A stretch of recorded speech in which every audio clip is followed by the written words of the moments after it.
Ben devletten şunu bekliyorum, adım atsın. Biz savaş istemiyoruz, bir anne olarak, bir kardeş olarak bir savaş istemiyoruz.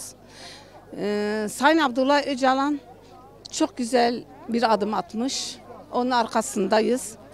Ama devlette de beklentimiz, devlette de gelmesi gerekiyor.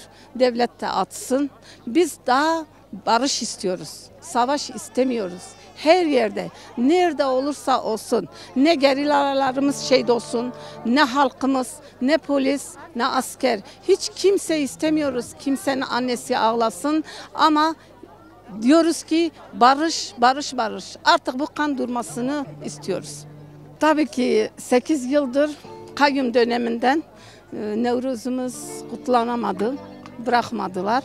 Şimdi tabii ki duygulanıyoruz ama inşallah gelecek sene biz hep beraber Sayın Abdullah Öcalan'da, bütün zindanlarda da yani herkes dağlarda da herkesten kutlamasını istiyoruz birlikte. Yani biz barış istiyoruz. Yani bir anne olarak yani çok istiyoruz. Ama şimdi konuşuyorum da yine de duygulanıyorum. Yani Lice halkı çok zulüm gördü. Lice halkı çok yakıldı. Çok göç oldu. Çocuklarımız öldüler. Yani bebelerimiz öldüler. Yani bu kurşunlarla, bu helikopterlerle biz yani o 93'ü yaşamak istemiyoruz. 90-93'lerden tut buraya bugüne kadar biz istemiyoruz. Ne olduysa oldu, arkada kalsın ama biz geleceğimiz için, çocuklarımız için, Türkiye için, Kürdistan için biz barış istiyoruz.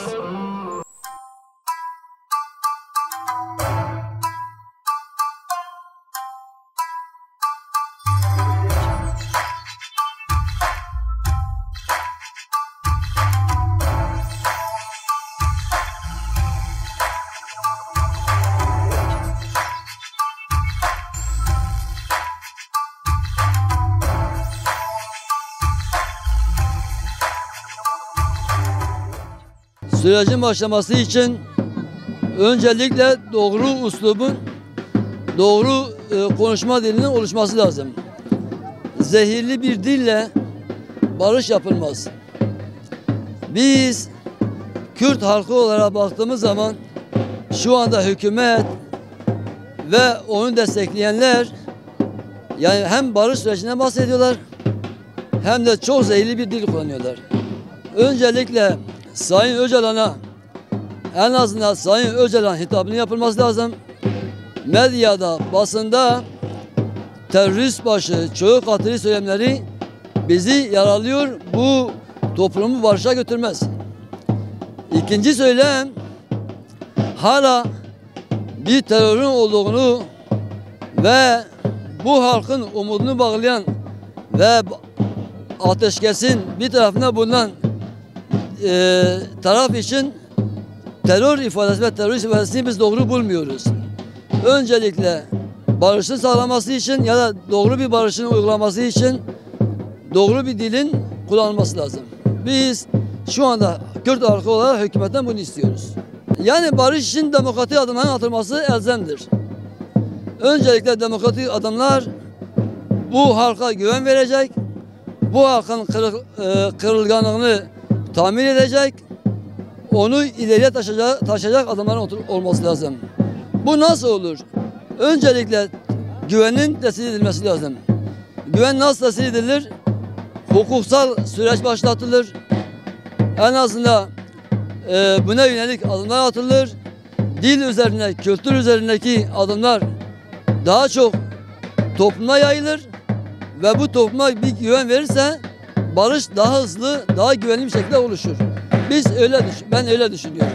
Nevruz bir özgürlük ateşidir, bir özgürlüğün sembolüdür ve Kürt halkı her yıl Nevruz'u bir özgürlük şiarıyla kutlar. Bu yılda hükümetin başlatmış olduğu, Sayın Öcalan'ın başlatmış olduğu, Nevruz öncesinde başlatmış olduğu barış adımlarını aslında Nevroz'u özgürlüğe taşıyacak bir yol olur. Biz bu yolun açılmasını halkın en azından ortak eşit paydada buluşmasını istiyoruz ve artık bütün halkların özgür bir ülkede yaşamasını istiyoruz ve temenni ediyoruz. Çünkü şu anda Orta Doğu kan gölüne dönmüş durumdadır. Ancak insanlar özgürce kendini ifade ederek, kendini özgür kılarak bu savaşı bitirebilir. Biz Nevroz'u sürekli özgürlük şiarıyla kutladık. Bu halk kutlamaya devam edecek ve benim temennim bu Nevroz'un ileriki yıllar için bir özgürlüğün başlangıcı, Demirci Kavağı'nın devamı olur. Ben onu istiyoruz.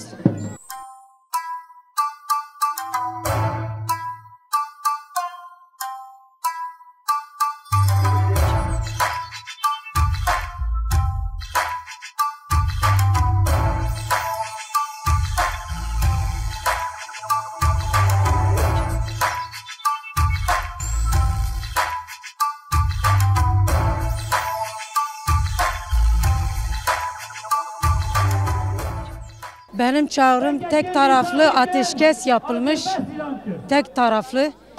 Gerek ki PKK ilk adımı atmış, şu an ikinci adımı Türkiye Cumhuriyeti ata.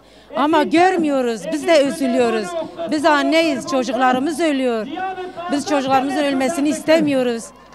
Bir annenin gözyaşı bir dünyaya bedeldir. Anneler yeter ağlamasın, gözyaşı dökmesin. Ne asker anneleri, ne polis, ne gerilla. Eğer bir önderliğin bu ağır yükün altından böyle bu ağır yükü sırtına alıp da ilk adımı atmışsa ikinci adımı da siz atın. Biz bunu istiyoruz. Türkiye Cumhuriyeti'nden bunu istiyoruz. Bu cumhuriyet tek Türkiye Cumhuriyeti değil. Bu bütün insanların cumhuriyetidir. Bu bütün insanların yaptığı, kazandığı bir ülkedir. Bizim de ülkemizdir. Kürdistan, Türkiye hepsi aynıdır. Kime yetmiyor? Herkese yetiyor. Biz barış istiyoruz. Biz anneler barış istiyoruz. Bu bir barışın simgesidir. Biz savaştan yana değiliz. Biz barıştan yanayız. Biz hiçbir insanın ölmesini istemiyoruz. Bu Nevruz barış için biz buraya gelmişiz. Şu an Diyarbakır'dan buraya gelmişim. Bu Nevruz inşallah olsun barış Nevruz'u. Zaten hep zorlukla Nevruz kutlamışız. Şimdi bile kutluyoruz ama içimiz kan ağlıyor. Tek taraflı bir ateşkestir ama her gün ben Kur'an okuyorum, sabah 5.30'da bakıyorum uçak kalkıyor. Gidiyor o çocuklarımızın üzerine, orada insanlar ölüyor. Biz bizim çocuklarımızın ölmesini istemiyoruz. Biz barıştan yanayız. Biz demiyoruz vatan sağ olsun. Biz diyoruz ki barış olsun. Asker anneleri, polis anneleri diyor ki vatan sağ olsun. Ben vatan sağ olsun demiyorum. Ben barış olsun diyorum. Barış olsun. Bizim cenazemiz yerdedir. Biz cenaze üzerinde de diyoruz barış. Barış. Bu ülkeye barış gelsin. Herkes barış için ölüyor. Kan alıyor, kan atıyor. Ben bu kadar. Benim söylediğim şey burada bu kadar. İlk önce önderliğe bir özgürlük. Sonra da bütün gerillalara, bütün cezaevindeki insanlara bu halk için barış istiyoruz. Önderliğimizi yanımızda istiyoruz. Bizi sero kapı.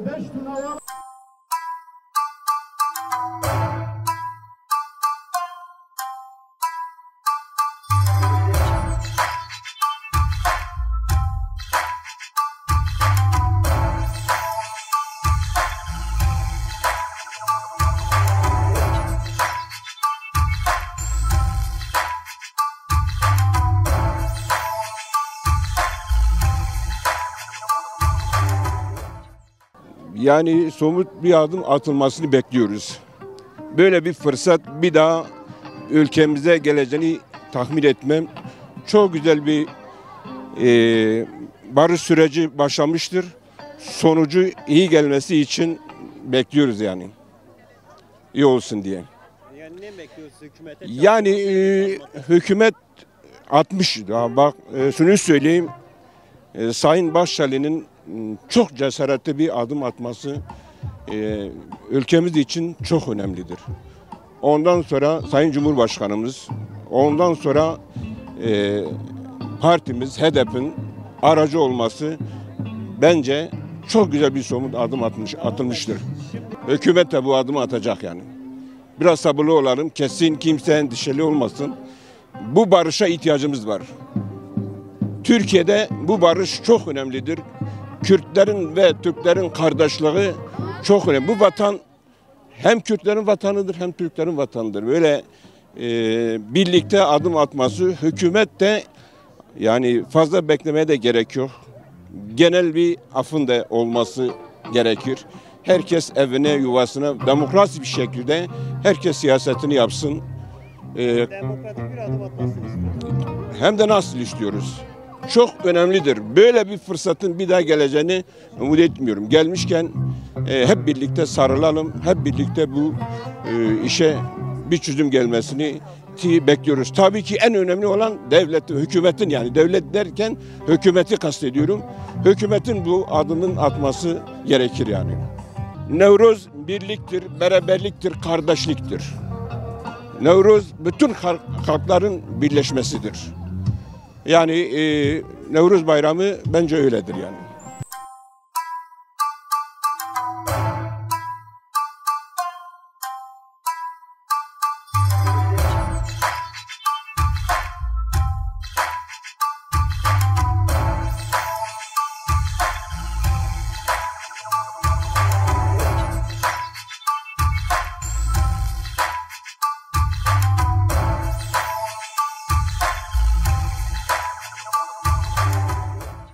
Bizim hükümetine zaten güvenimiz yoktur da pek. Bizim yani biz bir adım attım. Sayın Abdullah Öcalan'ın 2 haftadır bir adım attı. Biz devletten bir 2 adım bekliyoruz. Yani bu barış iyi bir barıştır. Yani destekliyoruz barışı. Sayın Abdullah Öcalan'ı destekliyoruz. Onun arkasındayız. Hani bu halkın güvenci bir daha kırılmasın. Biz çok kez halk kırıldı. Bu süreci iyi bakıyoruz, biz iyi bakıyoruz ama devlet de iyi bir adımla, ciddiyetle bizim yaklaşsa bize, biz de bu sürece evet diyoruz. Yani bizim daha kaybedecek canlarımız yoktur. Biz çok canlar kaybettik, biz gençlerimizi, milyonlarca gençlerimizi kaybettik. Yani biz daha analar ağlamasın, biz sürecin arkasındayız. Yani ciddiyet olsun, gelsin ortaya. Yani biz barış elimizi uzatacağız zaten. Yani iyi bir süreçtir. 2025'te yani daha ilk kez resmi bir Lice'de resmi Nevruz Bayramı kutluyoruz. Yani sürekli yasaktı, yasaklar önümüzde geliyordu. Şimdi iyidir. Yani halkımız için iyidir. Bir güven bize versinler. Bize güven versin, biz elimizi uzatacağız onlara zaten. Biz daha yani güvenimiz kırılmasın, bir daha güvenimiz kırılmasın. Yani Sayın Abdullah Öcalan da bunu onların ciddiyetini görsün. Ondan sonra yani elimizi uzatacağız biz. Biz geri çekilmiyoruz yani biz bu sürecin arkasındayız sürekli.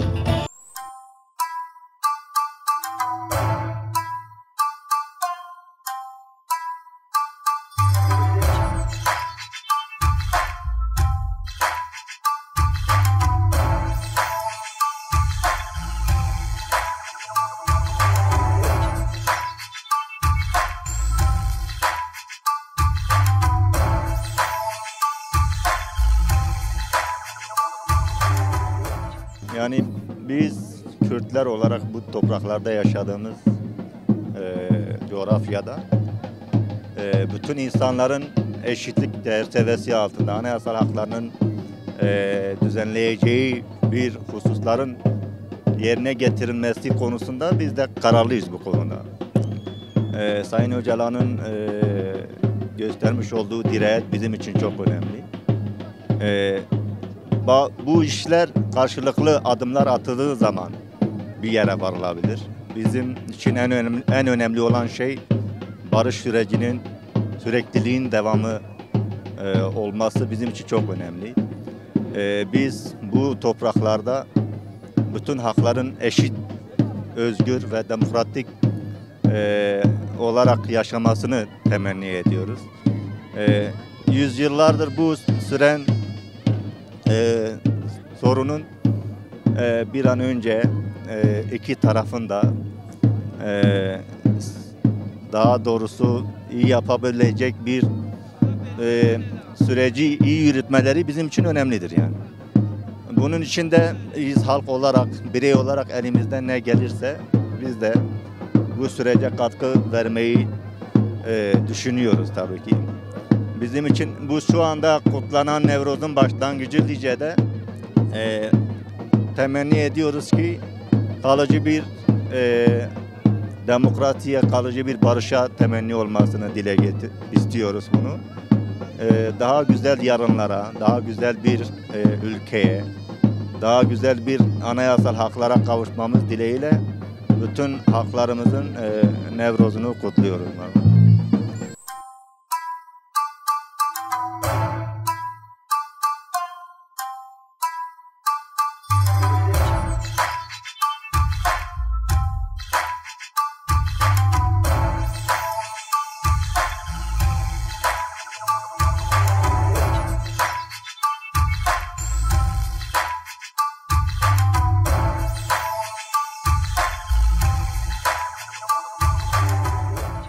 Bizim beklentimiz şu anda Abdullah Öcalan'ın verdiği demeçler doğru ve yerindedir.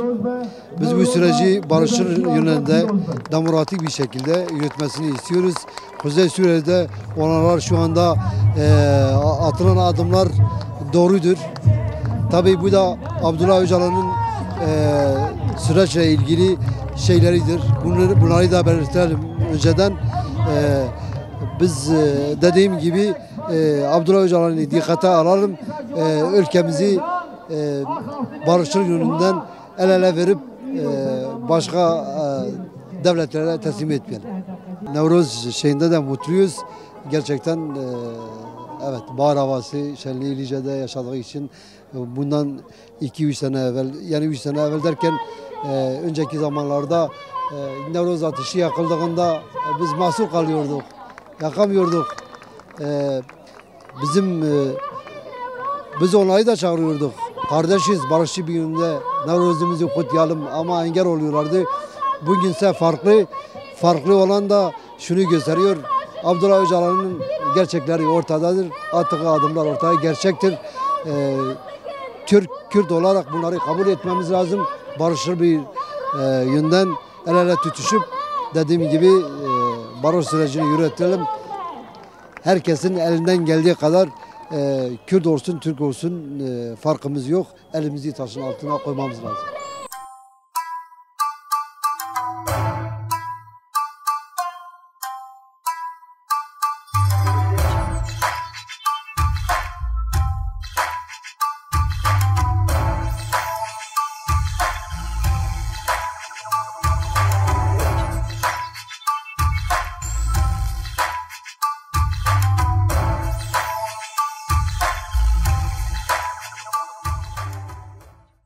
Bu süreçte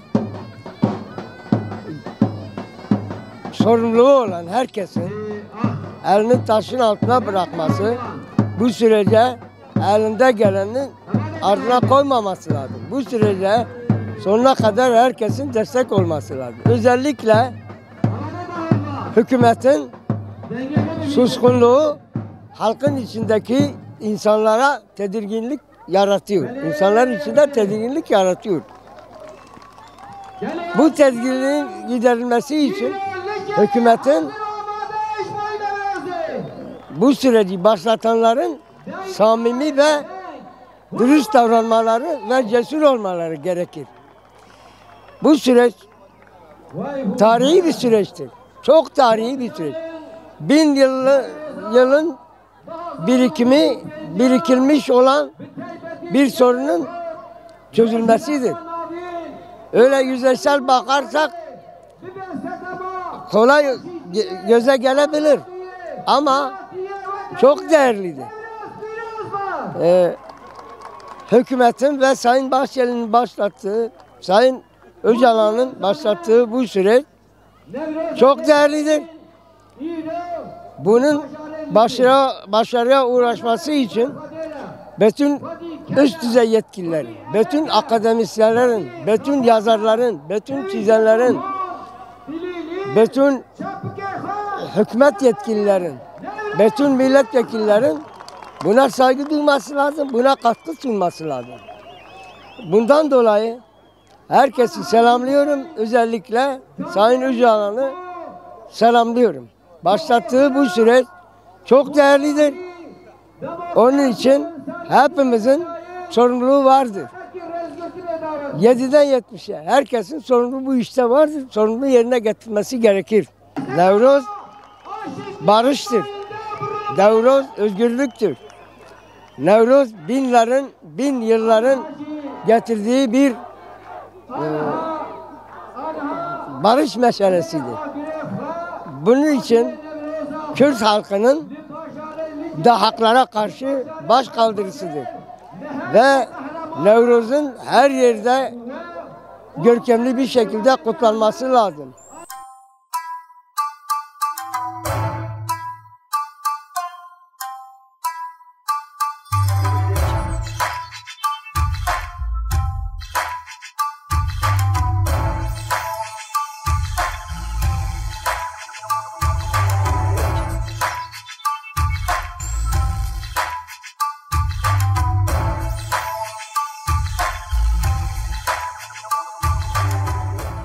İsteğimiz, hoşluğumuz odur ki devlet de bir adım atacak. Biraz Abdullah Öcalan güzel bir adım attı. Dedi ki artık Kürtler, Türkler birbirinizi öldürmesin. Adım atması sırası devlettir. Yani isteğim devletten budur. Adım atsın, artık yeterdir. Kürtleri hak olarak kabul etsin. Kürtlerin haktır. Ana dili var, kültürü var. Kürtlerle mesela Malazgirt'ta 1071'den bu yana Kürtler ve Türkler beraber yaşamışlar. Belki de Kürtleri hak etsinler. Kürtlerin hakkı da versinler. Kürtlerin ana dilleriyle, kültürleriyle konuşsun. İsteğim devlette budur. Biraz Serokomar'da, tüm siyasi partilerde budur. Ama sadece görevimiz de biz de daha fazla biz de sahip çıkacağız. Asas biliyorsunuz Nemruz huzur ve barış ve kardeşlik içindir. Lice'den tabii Nemruz'un anlamı ciddi söyleyeceğim de yani aşiti ve huzur ve kardeşliğin ilk başladığı yer Lice'dir. Biraz Abdullah Öcalan Lice'den yani Kürtlerin, asasen Kürtlerin tek değil, Türklerin olsun, Lazların olsun, herkesin hakkı, ayağı ve o parti kurulduğu Lice'dir. Biz de onun için herhalde tabii ben de bir şahsım. Onun için ilk başlangıcı Lice'de Nemruz'un onun için yani tabii bu benim fikrimdir, belki de öyle değildir. Onun için senin dediğin gibi ateş Nemruz'u burada yakılmış. Bazı kişiler yanlış anlamasınlar. Kürtler bitmez, bitmeyecek. Bazı kişiler diyorlar ki, biraz önce de dedim ki, diyorlar ki Kürtler zayıflamışlar, böyle olmuş, Kürtler zayıflanmayacak. Bu sene Nemruz'a daha fazla çıksın, 70'ten 7'ye kadar sahip çıksın. Ben de heyecanlıyım. Burada ateş yakacak, kimse kusura bakma, Kürtler öyle kolayca bitmezler.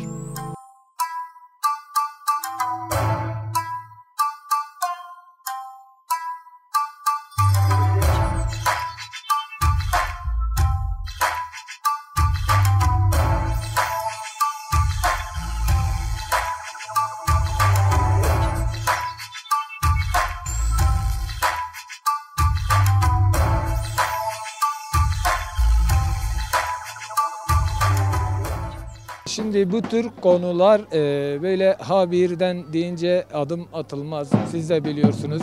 Tarih boyunca bu barış süreçlerinde her iki tarafın da belirli bir şartları olacak şekilde bu barış süreçlerine sürekli adımlar atılır. Bu barış süreci Kürt halkı için, özellikle Kürt hareketi için çok iyi bir süreç ve iyi bir aşamadadır. Bu barış süreci Kürt halkı olarak önemsiyoruz. Yıllardır ezilen taraf olarak biriz ve biz bir değişime gidiyoruz. Şu anda bir değişim şarttır. Kürt halkı için yerinde dönüşümler olacak. İlla ki birileri bu işi biliyordur ki yoksa Kürt halkı bu kadar kolayca harcanacak bir harp değildir. Bunu herkes bilincindedir. Kürt halkının mücadelesinde bu halkın coşkusu zaten Nevroz alanlarında başlamış gibidir. Tarihte ilk defa resmi bir Nevroz kutlanıyor. Şu anda adımlarından bir tanesi olarak düşünüyorum. Dolayısıyla sürecin arkasındayız ve destekliyoruz. Aslında çok güzel. Bak öyle yıllardır ilk defa dediğim gibi bir resmi Nevroz adı altında kutlamalar yapıyoruz. Yıllardır. Dolayısıyla halk da mutlu, biz de mutluyuz. Bu Nevroz'un bütün Kürt halkına barış ve huzur getirmesini dileğiyle. Bütün halkın Nevroz'unu kutlar, saygı ve selamlarımızı sunarız.